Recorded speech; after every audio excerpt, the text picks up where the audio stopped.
ያሩስ ጭፍጨፋ በተመለከተ ማለት ነው እንዴት እንዳረዷቸው የሆነ ድምጽ ሰምቼ ከውስጥ ያሉታል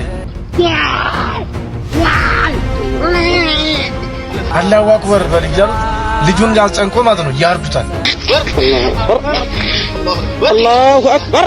የኦሮሚያ ክልላዊ መንግስት ኦርቶዶክስን ማጥፋት አንዱ የልማት አካል አድርጎ በዋናነት የሚሰራው ይሄንን ነው። ወለጋ፣ ሻሸመኔ፣ ዝቋላ፣ አርሲ የኦርቶዶክሳውያን ቄራዎች ናቸው። የጅምላ ጭፍጨፋው እየተካሄደ ያለው በራሱ በመንግስትና በመንግስት ተወካይ የሆኑ የዞን አስተዳዳሪዎች ነው። ሰላም ጤና ይስጥልኝ። በሰነ ቆያችሁልኝ በአዲስ ቪዲዮ ተመልሼ መጣሁ። በዚህ ቪዲዮ የምንመለከተው እንግዲህ ያው ቤተክርስቲያን ያለችበትን ስደት እንደዚሁ ደግሞ ኦርቶዶክሳውያን ያሉበትን ግፍና መከራ ሁላችንም እናውቀው ነገር ነው። ማብራት አይተበቅብንምና በተለይ ለምን በኦሮሚያ ክልል ይሄ ነገር በዛ ቤተክርስቲያን ለምንድነው በኦሮሚያ ክልል የምትሰደደው ለምንድነው በኦሮሚያ ክልል ክርስቲያኖች የሚጨፈጨፉት የሚለው ነገር አንድ ወንድማችን እንግዲህ በዚህ ላይ ትኩረት አድርጎ ያነሳው ሐሳብ አለ። ምንድነው አላማቸውን የሚያደርጉበት ምክንያት እነማን ናቸውስ የሚል ነገር ያነሳው አለና እሱን የማስደምጣችሁ ነው የሚሆነው። ለዚሁም ደግሞ አንድ ከአርሲ የተላከልን ቪዲዮ አለ። የዚህን ቪዲዮ ድምጽ ብቻ ነው ማሰማችሁ። ድምጹንም ባላሰማችሁ በጣም ደስ ባለኝ ነበር።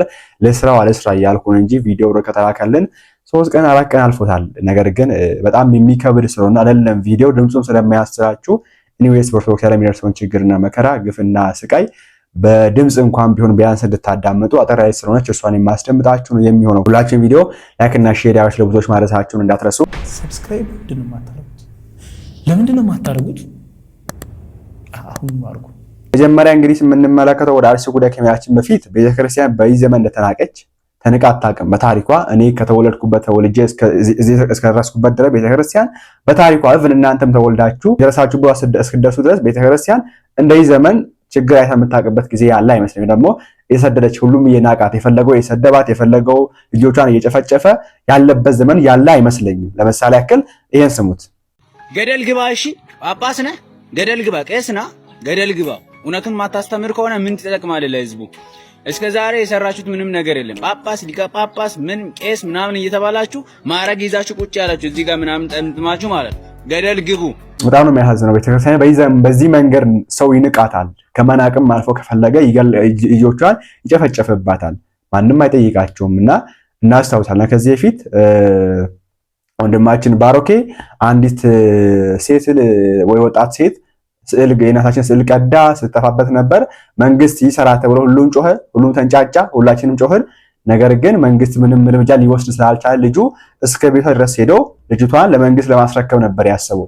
ልጁን ነው ያሰሩት። ለምን ቤቷ ሄድክ ብሎ ምንም ያላጠፋው ልጅ ልጅቷ ያጠፋችው ልጅ እያለች ምንም ያላጠፋው ልጅ አስረውት በዓልን የመስቀልን በዓል በጣም በሚያሳዝን እስር ቤት እንዲያሳልፍ አድርገውት የመስቀል በዓል ካለፈ በኋላ ደግሞ ልጅቷን ይዘናታል ብሎ መጡ።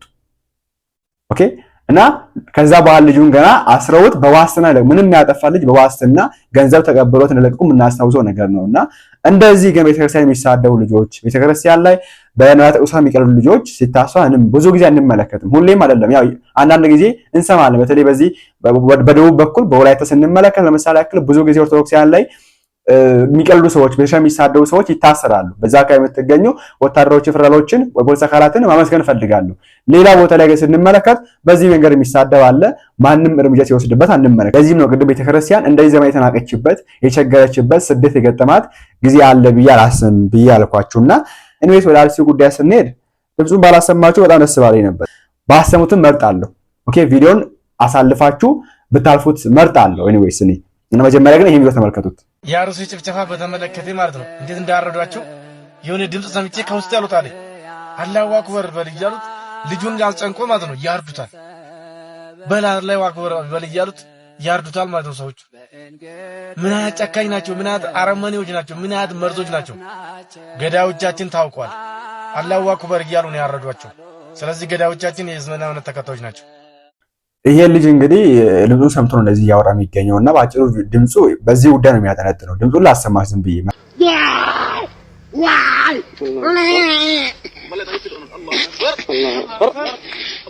አላሁ አክበር አላሁ አክበር አላሁ አክበር አላሁ ሱብሓነሁ ወተዓላ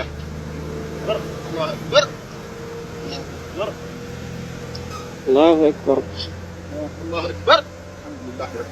እንደዚህ እንደ በግ ተጋድሞ እያጓራ የታረደውን ይሄ ነው እንግዲህ ሶሪ በጣም ስላሰማዋችሁ እዚህ ጋር እንደዚህ ነገር ስላሰማዋችሁና ስለረበሽኳችሁ በጣም ሶሪ ይቅርታ ማለት ፈልጋለሁ። ነገር ግን ቤተክርስቲያን ያለችበትን ችግር ያለችበትን ስደትና መከራ ኦርቶዶክሲያን ያሉበትን ሁኔታ ማየት ስላለብን ማወቅ ስላለብን ነው ሁላችንም ይሄን ድምጽ ያሰማዋችሁና ቪዲዮን ደግሞ እንድታዩት አልመክራችሁም። ኤኒዌይስ በዚህም ሆነ በዛ ይሄን ነገር እንግዲህ አላሁ አክበር በል እያሉ ነው ይሄን ነገር ያርጉ የሚገኙት። መላን ሙስሊም ወካል ብዬ አላምንም። እናስታውሳለን ከዚህ በፊት አይ ቲንክ አንድ አመት በፊት ነው በስመ አብ ብሎ ሲያርዱት አንድን ግለሰብ እናውቃለን። በዚህ በኢትዮጵያ ሀገር በነገራችን ለኔ በኢትዮጵያ ተስፋ የቆረጥኩ መጥቻለሁ። አሁን ኢትዮጵያ እግዚአብሔር የምታመልክ ሀገር ናት። አምላክ አለ ብላ የምታምን ሀገር ናት። አብዛኛው ሰው ሃይማኖት ያለው ነው።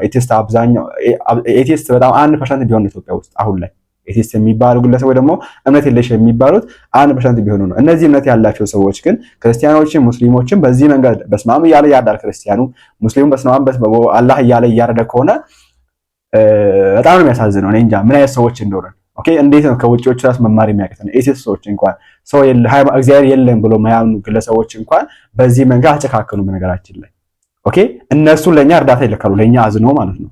እኛ ሃይማኖት አለ ምን ሰዎች ግን እኛ እግዚአብሔር አለ ይፈርዳል፣ ነገ በአምላክ ፊት እንቆማለን፣ የዋጋችን ይሰጠናል ብለን የምናምን ሰዎች በዚህ መንገድ ሰዎችን የምናሰቃይ ከሆነ ጥያቄ ውስጥ ይከታል። እምነታችን ምን ያክል ነው የሚለው ነገር ጥያቄ ውስጥ ይከታልና ኤኒዌይስ እንደዚህ የሚያደርጉት አካላት እንግዲህ እስልምናን ሙሉ ሙሉ ይወካቢ አላስም እናውቃለን። በአርሲ አካባቢ ያሉ አብዛኞቹ ዋሃቢያዎች ናቸው። ይህን ነገር የቀድሞ ጠቅላይ ሚኒስትር መለስ ዜናዊ አንስቶ ነበር።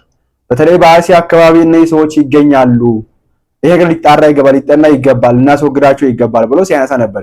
ይሄ መንግስት ግን አይደለም እነዚህ ሰዎች ማስወገድ እነዚህ ሰዎች የሚጎሉ ሰዎችን ራሱ ወይ ደግሞ የገደሏቸውን ሰዎች ራሱ እግዚአብሔር ያጽናቸው እያለ የምንመለከት እያላቸው አይደለም የሚገኘውና ይሄ ብቻ አይደለም ባይተው ይሄን ተመልከቱ። እንደዚህ እየነደደ ያለው የእስራኤልና የኢራን ጸብ አይደለም፣ የንጹሃን የገበሬዎቹ እነዛ ምንም የማያውቁት የአርሲ ኦርቶዶክሳውያን ቤታቸው ያችን ጎጆ ቤታቸውን እንደዚህ እንደ ጧፍ እያነደዱት ይገኛሉ። እነሱን ይገላሉ፣ ቤታቸውን ያነዳሉ፣ ያቃጥላሉ። በጣም ነው የሚያሳዝነው። ይሄ ነው አሁን ኢትዮጵያ የምትገኝበት ሁኔታ ይሄ ነው። ኦኬ እየበለጸገች የምትገኘው ኢትዮጵያ ይቺ ናት። እያደገች የምትገኘው ኦኬ እያንሰራች የምትገኘው ኢትዮጵያ ይቺ ናት። እንግዲህ እና ይሄን ነገር እንዴት መንግስት ስቴብል ማድረግ ያቅተዋል? አናቃለን እኮ ሁሉ ነገር አልጋ ባልጋ አይሆንም። ብዙ ችግር እንዳለ እንረዳዋለን። ግን እንዴት በዚህ ልክ አንድን አካባቢ በቃ እንደማያውቅ ኦኬ ኢትዮጵያ ውስጥ አርሲ የምትባል ሀገር ኢትዮጵያ ውስጥ እንዳለች ነገር ተገንጥራ ወጣ እንዴት ትታያለች? እንዴት አሰብን ያስመልሳል የሚባል መከላከያ እንዴት አሰብን ያስመልሳል ተብሎ የሚታመን መንግስት አርሲ የተባለች ሀገር እንዴት ተጠቀዋለች? አሰብ ድረስ ተጉዞ ያስመልሳል በውጊያ ምን ያስመልሳል ተብሎ የታመነ የሚገኝ የተጠበቀ የሚገኝ የሀገር መከላከያ የሀገር መንግስት እንዴት አርሲ ራቀችው? በዚህ መንገድ እንዴት ቢያንስ ነፍስ ይማር ማለት ያቅተዋል? እንዴት ቢያንስ በርቱ፣ ጠንክሩ፣ አይዟችሁ፣ ከጎናችሁ ከአሁን በኋላ አይደገም ብሎ መናገር እንዴት ያቅተዋል? ከዛም ሲያልፍ እንዴት የነ ሞት ማመን ያቅተዋል? እናቶ ኢብራሂም የሚባሉት እናቶ ኢብራሂም ከድር አያምኑም። የአርሲ ከተማ አስተዳደር ናቸው እንደምናውቃቸው። አያምኑም ሞታችንን እንዴት በጨፈን እንኳን አያምኑም። እረዳቸዋለሁ። ኦሮሚያ ክልል እንደመሆኔ መጠን እረዳዋለሁ። ይሄን ነገር ያለው ነገር ስለምናውቀው እነዚህ ገዳዮች የሚባሉ አካላት አይደለም ይሄ ነገር አታርጉ ተብለው የሆነ ትንፍሽ ካለ ከራሱ መጥቶ ሊያጠቁ ይችላሉ። ራሱን ሊያጠቁ ይችላሉ። ግን ካልተቻለ ቦታው መልቀቅ ይቻላል እኮ ለበላይ አካል ማሳወቅ እኮ ነው። እኔ አልቻልኩም ማለት እኮ ነው ከተወራ የሚጠበቀውና በጣም ነው የሚያሳዝነው የሆነ የሚገኘው ነገር። ይሄ ስንመለከት ለምን በኦሮሚያ ክልል የሚል ነገር አይታላ ዙቋላ ስንመለከት አብዛኞቹን ገዳማት ስንመለከት ኦሮሚያ ነው እንግዲህ አሰቦት ማለት ስንመለከት ኦሮሚያ ውስጥ ነው የሚገኙት። እነዚህ ገዳማት በጣም ብዙ ችግር የሚደርስባቸው ቦታዎች ናቸውና ለምን የሚለው ነገር አንድ ወንድማችን እንግዲህ ራሱን እይታ አስቀምጧል። የራሱ ሐሳብ ነው እንግዲህ። እስቲ ለማንኛውም ሰምተን እንመለስ። የኦሮሚያ ክልላዊ መንግስት ኦርቶዶክስን ማጥፋት አንዱ የልማት አካል አድርጎ በዋናነት የሚሰራው ይሄንኑ ነው። ጅማ ሂዱ፣ ወለጋ፣ ሻሸመኔ፣ ዝቋላ፣ አርሲ፣ ሌላ ማን ነው አቦምሳ፣ ሽርካ እንደው በጥቂቱ ማለት ነው። ከብዙ በጥቂቱ የኦርቶዶክሳውያን ቄራዎች ናቸው እነዚህ አካባቢዎች። ሰላም እንዴት ናችሁ? እንግዲህ ከሰሞኑ ያው እንደሰማነው አርሲ አካባቢ በጣም ብዙ ዘግናኝ የሆነ ጭፍጨፋ ኦርቶዶክሳውያን ላይ እየተፈጸመ ይገኛል እና መግለጫ ወጥቷል። ሲኖዶሱም ጳጳሱም የተወሰነ መግለጫ ወጥተዋል። ግን ይሄ መግለጫ በአገዛዙ ዘንድ ጆሮ ዳባ ልበስ እየተባለ እየተተወ ነገም ደግሞ ቀጣይ ሌላ ጭፍጨፋ እንዲፈጠር መንገዶች እየተመቻቹ ነው ያሉት እና በጣም ያሳዝናል እየተደረገ ያለው ነገር ማለት ነው። አንዴ ሁለቴ ሳይሆን ብዙ ጊዜ በሺህ የሚቆጠር ጊዜ ኦርቶዶክስ ላይ ያነጣጠረ ጭፍጨፋ እየተፈጸመ ነው ያለው። እኔ እዛ ላላችሁ አርሲ አካባቢ ላላችሁ የኦርቶዶክስ አማኞች፣ ሌላም ቦታ እንደዚሁ ጥቃት ለሚደርስባችሁ ኦርቶዶክሳውያን የማስተላልፈው መልእክት ምንድን ነው? ወለጋ ያሉ እህት ወንድሞችን ተመልከቱ። ሙስሊም ክርስቲያን ሳይል አገዛዙ ሲጨፈጭፋቸው ኖሯል። ኦነግ ሸኔ ሲጨፈጭፋቸው ኖሯል። ነገር ግን ራሳቸውን አደራጅተው ታጥቀው ጠላታቸውን እየተዋጉ ነው ያሉት እና ለእናንተ ኦርቶዶክሳውያን ራሳችሁን ልክ ወለጋ እንዳሉት ፋኖ እህቶቻችን ወንድሞቻችን ራሳችሁን አደራጁ፣ ታጠቁ፣ መዋቅር ውስጥ ግቡ። ራሳችሁን ካደራጃችሁ፣ መሳሪያ ከታጠቃችሁ ማንም ሊገላችሁ የሚመጣ የለም። አሁን እኛ የተቸገርነው ወያኔ ስልጣን ላይ በነበረ ጊዜ ኦርቶዶክሱን ጠቅልሎ ለመያዝ ድምፁን ለማፈን ማደንዘዣ መድፌ እየወጋ ወጣቶችን ማደንዘዣ፣ ስንገደል እንበዛለን፣ ቀኝ ሲመታ ግራህን ስጠው የሚሉ ማደንዘዣዎች እየተወጋን አሁን ተለሳላሽ ሆኖ ሲገሉት ዝም ብሎ የሚመለከት ኦርቶዶክሳዊ ነው እያዩ ያለሁት። ሌሎች እንደዚህ ሊገደሉ ሲመጡ ራሳቸውን ዝም ብለው ያሉ አያዩም፣ ይመክታሉ። ከመንግስት ወይም ደግሞ ከሌላ አካል ድጋፍ አይጠብቁም፣ ራሳቸውን ይከላከላሉ። እናንተስ ኦርቶዶክሳውያን አሁን እኮ ብትጮሁ ብታለቅሱ ማንም የሚደርስላችሁ የለም፣ እያያችሁት ነው። እኛም እናወራለን፣ እንጽፋለን፣ ድምፅ እንሆናለን፣ ግን ምን ለውጥ የለም። የሚሻለው ራሳችሁን አደራጁና አስታጥቁ። መሞታችሁ ካልቀረ ሊገላችሁ የሚመጣውን ኃይል መክታችሁ ተዋግታችሁ ሙቱ። መሞት አንዴ ነው ማለት ነው የሚሞተው፣ አንዴ ነው የሚሞተው። ጠላታችሁን ታግላችሁ ሙቱ። ማንም የሚደርስላችሁ የለም፣ እያያችሁት ነው። ይሄ ማደንዘዣ የሚሰጧችሁን በቤተ ክርስቲያን በኩል ቀኝ ሲመታ ግራን ስጠው፣ ስንገደል እንበዛለን፣ አይሰራም። አንተ ከሞትሽ በኋላ ማን ነው የሚያበዛሽ? ማን ነው የሚያበዛሽ? እና እባካችሁ ኦርቶዶክሳውያን ንቁ፣ ራሳችሁን አደራጁ። በተለይ አርሲ ላይ በተደጋጋሚ ኃይለኛ የሆነ የዘር ጭፍጨፋ እየተፈጸመ ነው ያለው። ይሄንን አውቃችሁ ከሞታችሁ ላይ ቀር ታግላችሁ ሞት እያልኳችሁ ነው። መዋቅራዊ ኦርቶዶክስን አጥፊዎች ጠቅላይ ሚኒስትር አብይ አህመድ፣ የኦሮሚያ ክልላዊ መንግስት ሽመልስ አብዲሳ፣ የአርሲ ዞን ዋና አስተዳዳሪ ኢብራሂም ከድር፣ እነዚህ ሰዎች የዘር ማጥፋት ስራውን እየሰሩ ነው። እንደ ህዝብ አስተዳዳሪ ይቅርና እንደ ሰው እንኳን ደንገጥ የማይሉ አረመኔዎች ናቸው እነዚህ ሰዎች። ጠቅላይ ሚኒስትሩ በቅርብ ከኦርቶዶክስ ቤተክርስቲያን በአማካኝ በቀን ምን ያህል ደብዳቤ እየጻፈች እንደሆነና ይህን ያሉት ደግሞ በአንድ ዓመት ውስጥ የተጻፈላቸውን ደብዳቤ አቬሬጅ ወስደው ማለት ነው። የሚያሳዝን እንደ መንግስት ለምን ያህሉ ጥያቄ መልስ ሰጡ የሚለውን አይመልሱትም። የተፈለገው ቤተ ክርስቲያኗ የዘር ማጥፋት እየተፈጸመብኝ፣ መቅደሶች እየተቃጠሉ፣ ምዕመናን እየተጨፈጨ፣ ቤታቸው፣ ጎተራቸው፣ ከብቶቻቸው እየተቃጠለ ነው። መንግስት ለምዕመኗ የመኖር መብት፣ ንብረት የማፍራት መብት፣ ከቦታ ቦታ የመንቀሳቀስ የማምለክ ነፃነታቸው ይከበር፣ ለቤተ ክርስቲያኗ ደግሞ ጥበቃ ሊያደርግላትና ለደረሱባት መከራና ስቃዮች መንግስት ኃላፊነት ሊወስድ ይገባል ብላ ደብዳቤ ስትጽፍ ጠቅላይ ሚኒስትሩ ምንድን ነው ያለው? የእናንተ ደብዳቤ እኔን አያስጨንቀኝም፣ ለእናንተ ደብዳቤ ምላሽ መስጠት ስራ እንደ መፍታት ነው የምቆጥረው እያለ ነው። ይህ የጠቅላይ ሚኒስትሩ ንግግር፣ ቀጥተኛው ንግግር ጸጥ ብለን በሁሉም አቅጣጫ እያዳከምናት ነው፣ ድምጿ የማይሰማ አድርገናታል ለማለትና ለብልጽግና ወንጌል ፓስተሮቻቸው እንዲሁም ኦርቶዶክስ ጠል ለሆኑ ኃይሎች በርቱ፣ አራክሷት፣ በአደባባይ አዋርዷት፣ ስለ ፍትህ ስትጠይቅ ጸረ ልማት፣ ጸረ ብልጽግና፣ ፋኖ፣ ህዋት እያላችሁ ድምፃቸውን አፍኑ የሚል መልእክት ነው ያስተላለፉት። በዚህም ቤተ ክርስቲያኗን የሚሰማት መንግስት እንደሌለና እያለቀስን አልቃሾችም እያለን እንደምንኖር ነው የነገረን። ሰው አርሲ ውስጥ እየተካሄደ ያለው የኦርቶዶክሳውያን ጅምላ ጭፍጨፋ ከሁለቱ በአንድ ነገሮች ይጠቃለላል። አንደኛው መንግስት የሚባል ነገርና ህዝብን ከዚህ መሰል ጥቃት የመታደግ ኃላፊነት ያለበት መንግስታዊ መዋቅር የለም። ይህ ካልሆነ ሁለተኛው የጅምላ ጭፍጨፋው እየተካሄደ ያለው በራሱ በመንግስትና በመንግስት ተወካይ የሆኑ የዞን አስተዳዳሪዎች ጭምር ነው። ከነዚህ ከሁለቱ ሊወጣ አይችልም። የኦሮሚያ ክልላዊ መንግስት ኦርቶዶክስን ማጥፋት አንዱ የልማት አካል አድርጎ በዋናነት የሚሰራው ይህንኑ ነው። ጅማ ሂዱ፣ ወለጋ፣ ሻሸመኔ፣ ዝቋላ፣ አርሲ፣ ሌላ ማን ነው አቦምሳ፣ ሽርካ እንደው በጥቂቱ ማለት ነው፣ ከብዙ በጥቂቱ የኦርቶዶክሳውያን ቄራዎች ናቸው እነዚህ አካባቢዎች።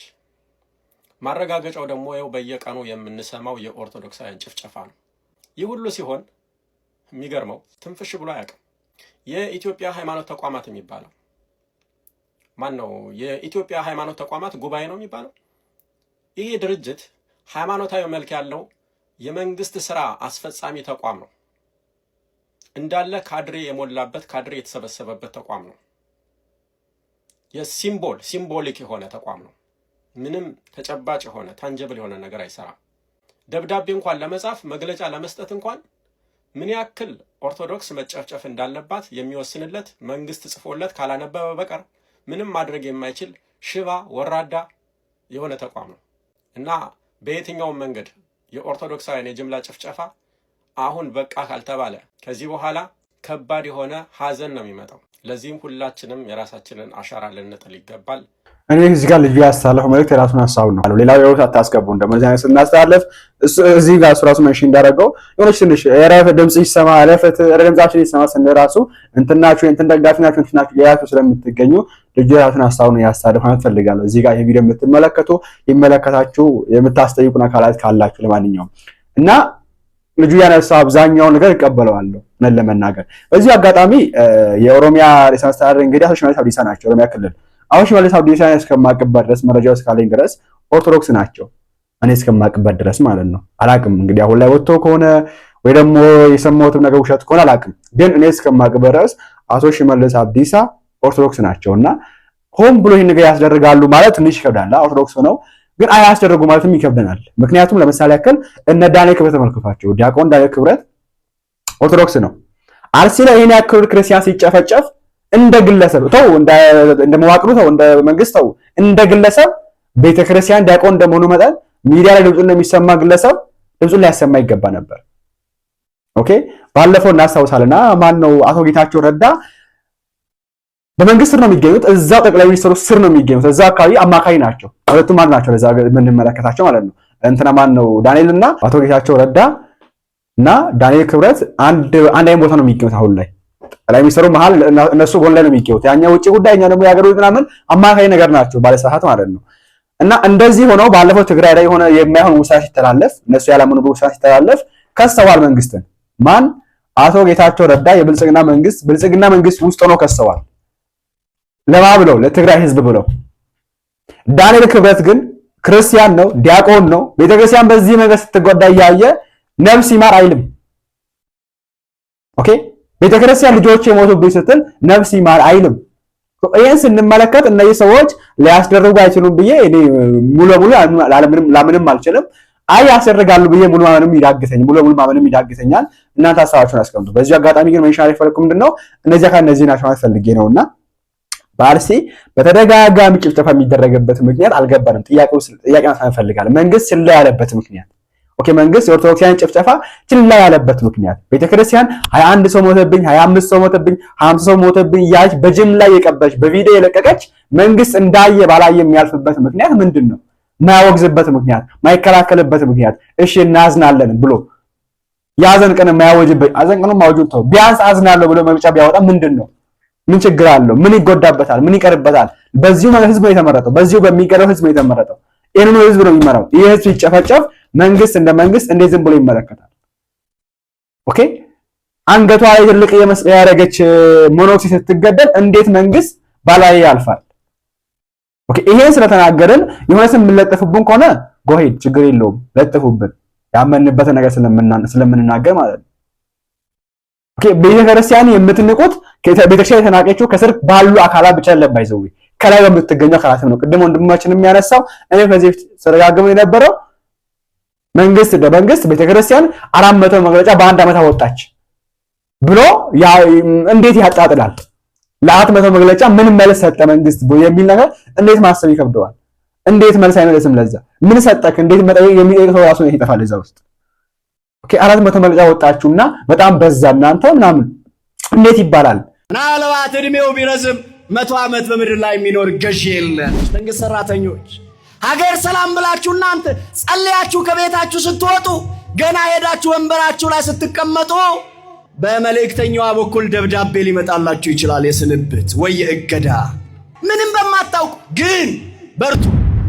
ዱምኒ ኬሰን ከም በሬደታ መቃዋቀዮ ቀበናን ጎዳና መቃዋቀዮ ቀበናን ረከዳ መቃዋቀዮ ቀበናን አርከ ኬሰን ዱዋታ ዋቀዮ እንጅሬኛ ኬሰን ዱካ ጅራና ዋኑንዱምቱ እኒ ቢተተ ሚርጋተው እኒ ሚርገተ ቢታተው እኒ ፈተ ኢፈተ ዱከናተው እኒ ዱከነተ ኢፋተው እኒ ሆልቀተ ቱሏተው የወረባት ገሮሽ መቃዋቀዮ ቀበዳ ነምኒ መቃዋቀዮ ቀበቴን እንጂፈታ እግዚአብሔር ሞገስ ከሆናችሁ ለካ ትላንትና ፊታችሁን ለማየት የተጸየፈ ጀርባችሁን ለማየት ይጓጓል። መከታችሁን እግዚአብሔር ካደረጋችሁ አታፍሩም። አሁን የኛ ችግር እኔ ክብሩ ይስፋና በደና ጊዜ አንድ ያክስቴ ልጅ ቀበሌ ላይ አለ ምንም አልቸገርም እንላለን። ቀበሌ ላይ ባለው ወገናችን እኛ ተስፋ ጥለን የምንቀመጥ እረ እንደው እግዚአብሔር ይመስገን እኔ በአንድ ስልክ እኮ እሱን ከርቸሌ ያስገባዋለሁ ይላል አንዳንዱ። በአንድ ስልክ እኔ አንድ ስልክ ብደውላው ቅሊንጦ ልከተው ይችላልው ይላል። የተመካው በማን ነው? በማን ነው? ምን በገንዘቡ ብቻ በሚያውቀው ባለስልጣን በሚያውቀው ዘመዱ በማን ተመክቷል? ባለው ነገር በስልጣኑ በዘመዱ በምናም የሚመካ ቢኖር በማን ይመካ? በማን ይመካ? በጌታችን በኢየሱስ ክርስቶስ እመን። አንተና ቤተሰቦች የቤት ውስጥ ያሉ ሰዎች ሁሉ ትድናላችሁ። የተወደዳችሁ ክርስቲያኖች በእግዚአብሔር እመኑ፣ ጎደሏችሁ ይሞላል።